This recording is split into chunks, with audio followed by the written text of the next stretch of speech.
I have decided to follow Jesus.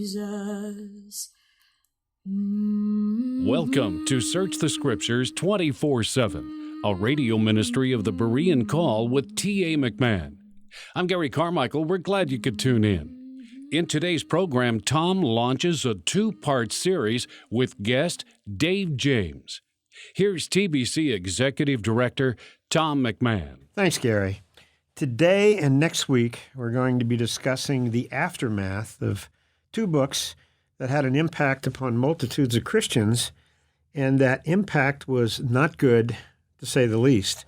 Both books promoted ideas that greatly distorted what the Scriptures teach, specifically regarding prophecy.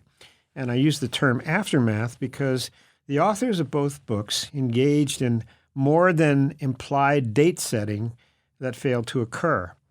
My guest for our discussion is Dave James, who's the author of The Harbinger, Fact or Fiction, and Biblical Guide to Shemitah and the Blood Moons. Dave, welcome back to Search the Scriptures 24/7. Thanks, Tom. It's great to be back with you again.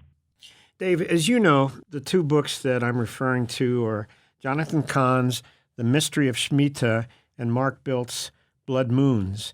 Give our listeners a brief synopsis of those books. In other words, the gist of what the authors have communicated. Sure. Well, The Mystery of the Shemitah by Jonathan Cahn is rooted in one of the chapters of his best-selling book, The Harbinger, that came out in 2012.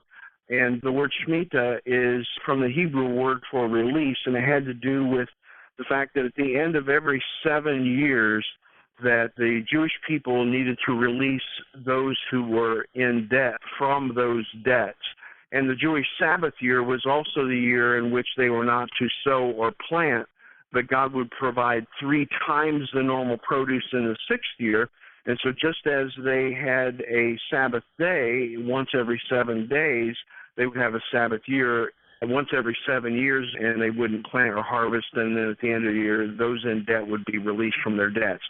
So that's where the word Shemitah comes from. Now, the premise of the book and the premise of the Harbinger is that America has been subjected to God's judgment, and specifically with regard to the Shemitah, economic downturns and calamities on a regular 7-year cycle for the past century or so. And in the Harbinger, Jonathan Cahn claimed that Isaiah 9:10 was being played out on American soil, a prophecy to the northern kingdom of Israel, but he says that it has been replaying on American soil, beginning with the terrorist attacks of 9/11. Now, the Blood Moons book by Mark Biltz is based on the idea that God has set signs in the heavens, sun, moon, and stars, for the purposes of warning concerning judgment. And we've just finished up a series of 4 total lunar eclipses beginning in the spring of 2014.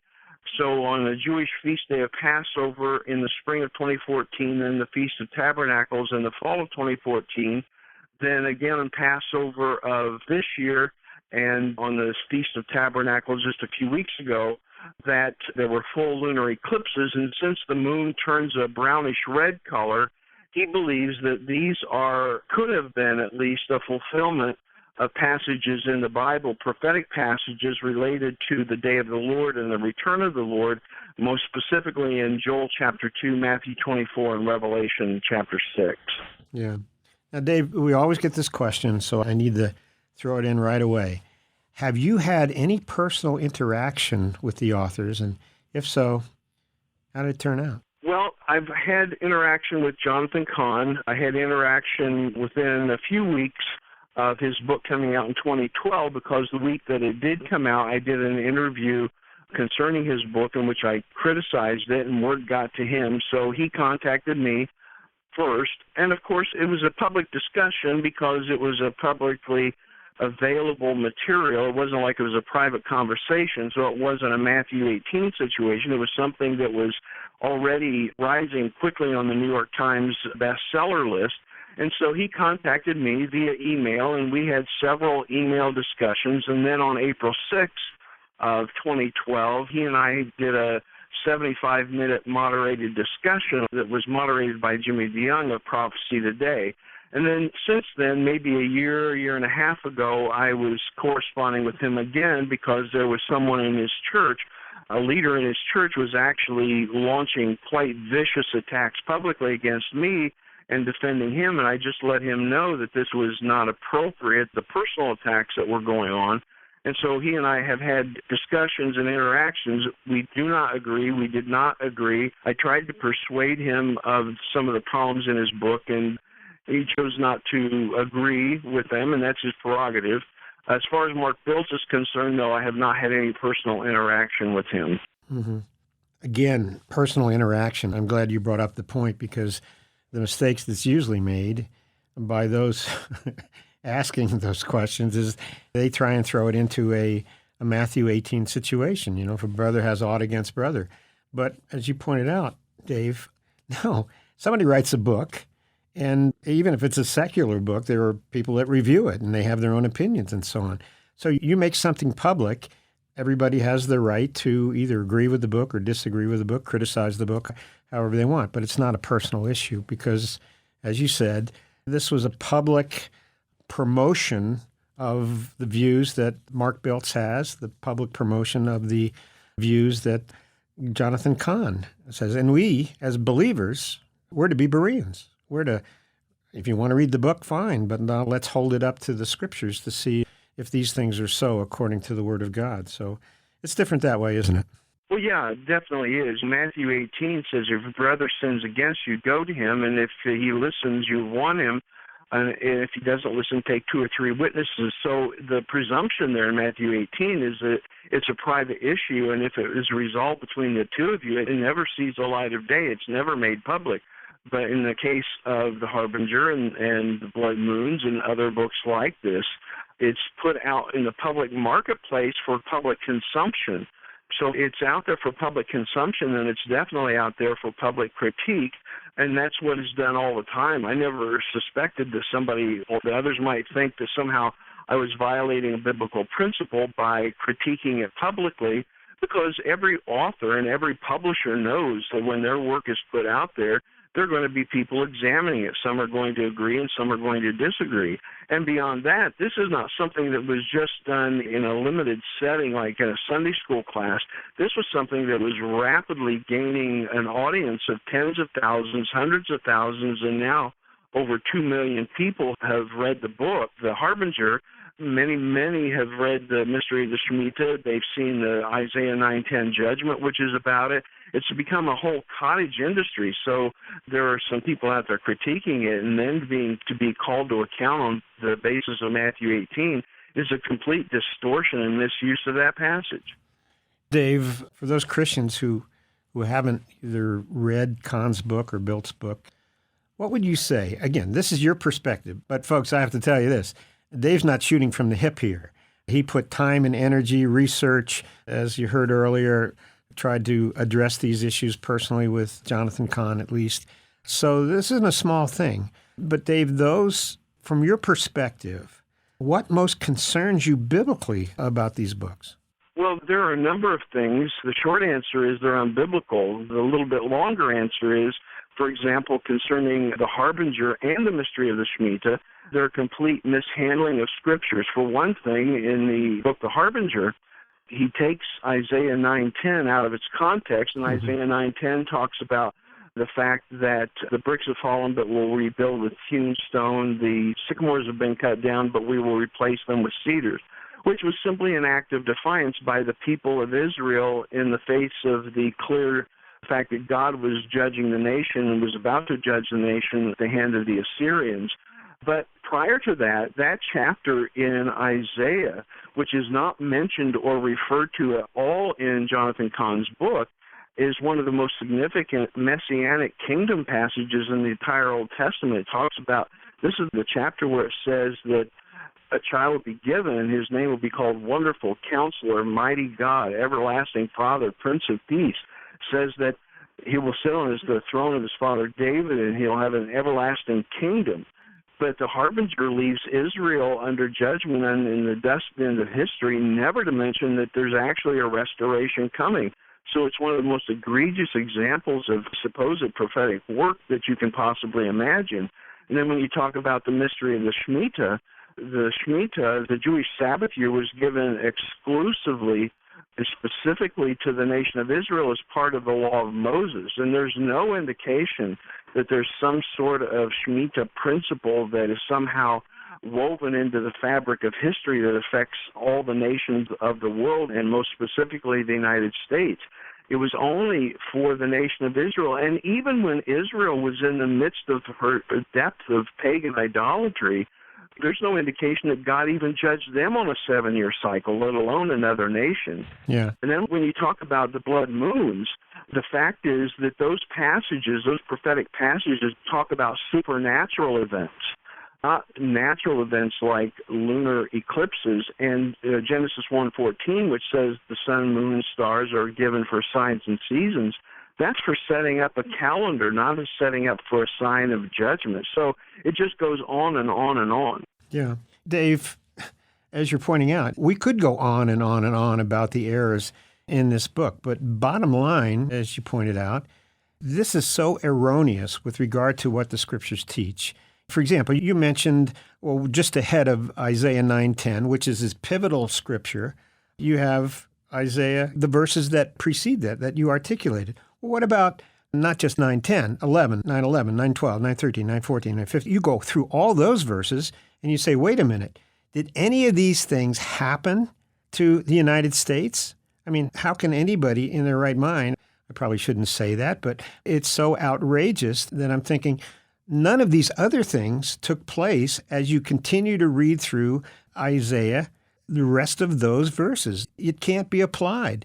Not only that, but it is not a warning to the northern kingdom of Israel. It is a judgment, pure and simple. Yes, that's exactly right. And we talk about the surrounding context, but if you look at Isaiah 9:10 itself, he says there are 9 harbingers. There aren't 9 harbingers. Anybody will search high and low to find 9 harbingers or omens in that passage. Mm-hmm. And then he even goes to one of the worst examples of biblical cherry picking that I've ever seen. Has to do with the fact where he makes one of the harbingers have to do with the towers because of the twin towers in New York City that fell on 9/11. Well, if you look at your English translation of the Bible, there are no English translations that have tower in them. So where did he get tower? Well, he got it from the Septuagint, which is the Greek translation of an Old Testament manuscript that we don't have. And he goes to that and appeals to it. But then the interesting thing is, if you stay in the Septuagint, you've got to choose one or the other. The Septuagint says that it's Israel that cut down the cedars. So it wipes out 2 of his other harbingers. So he just randomly sets this up to make it say what he wants to say. Mm-hmm. Dave, again, talking about Kahn and his 2 books. At first he says, well, no, it was just the Harbinger in particular. It's just a fiction book that he felt entitled to write it using that mode, and then saying, come on, it's just fiction. However, when somebody says that, I was a screenwriter in Hollywood for a while, so, I mean, I have an opinion about good fiction, bad fiction, and my first review of the book was that it was a really bad fictional novel. Well, some disagreed with me, but we're all entitled to our opinions. On the other hand, Kahn went way beyond simply writing a fictional book, didn't he? Well, he absolutely did. You know, I deal with the issue of Christian fiction, and of course I teach on current theological issues and how Christians should think about Christian fiction. And one of the things I point out is when you talk about Christian fiction, you either have fictional theology, which by definition is heresy, or you have theological fiction, meaning that fiction is simply a vehicle to communicate what they believe to be doctrinal and biblical truth. And in fact, on one radio program that I have even on my computer to this day that I recorded, that he says that the Harbinger is 90% fact. And beyond that, WorldNet, formerly WorldNet Daily, WND, produced a film called Isaiah 9:10 Judgment, which takes all of that 90% fact and puts it into a documentary form. So it strips out the fiction part of it, and the message is exactly the same. There's nothing changed about what he's trying to convey. And in literally hundreds of interviews over the past almost 4 years now, he has stated the same thing over and over, that he believes these things are facts. So just because it was put in a fictional framework he's still trying to convey what he believes to be absolute truth. Dave, and I know you mentioned this before when we've had discussions, the mystery of Shemitah. Now, in the first part of our session today, you just laid out what Shemitah is. Is it a mystery? I mean, what's with the mystery issue? You laid it out very simply.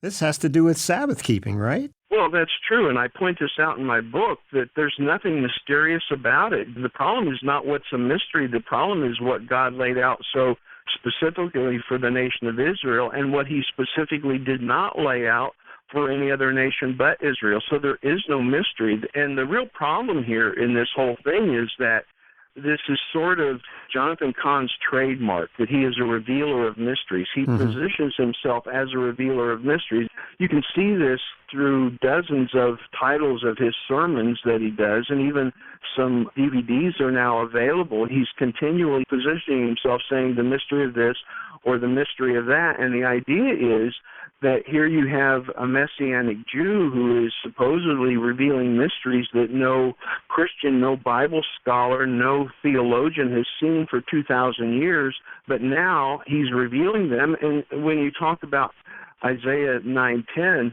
why did he reveal it 11 years after the fact? You know, why did that come out? There's just so many problems, and this mystery issue is one of the big ones. Yeah, but mystery also in the sense that, look, the Bible is not that complicated. God lays out things very simply, very clear.